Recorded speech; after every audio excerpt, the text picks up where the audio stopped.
মা, এক গ্লাস পানি দাও, খুব তৃষ্ণা লেগেছে। এই নাও।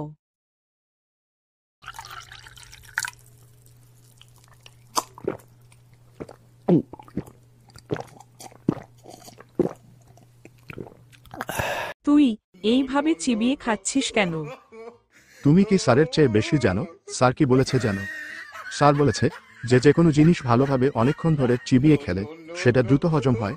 তাই আমি পানিটাকে ভালোভাবে নরম করে নিচ্ছি, নরম হলে তারপর আমি খাবো। এই পাগল ছেলের সাথে কিভাবে পারবো?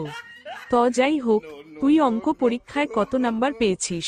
ওমা, একের জন্য 100 পাইনি। তাও তো ভালো, 99 তো পেয়েছো। ওমা না, দুটি শূন্য পেয়েছি। যদি দুটি শূন্যের আগে এক দিত তাহলে নাম্বার 100 হয়ে যেত। তুমি দেখছি মা, কিছুই বোঝো না। দাঁড়া, ওই এক, আমি দিচ্ছি তোর পিঠে। ওমা, আমার কোনো দোষ না। আমার মন ভালো ছিল না, তাই পরীক্ষা ভালো হয়নি। এখান থেকে পালায়, না হলে পিঠে ঝড় বয়ে যেতে পারে।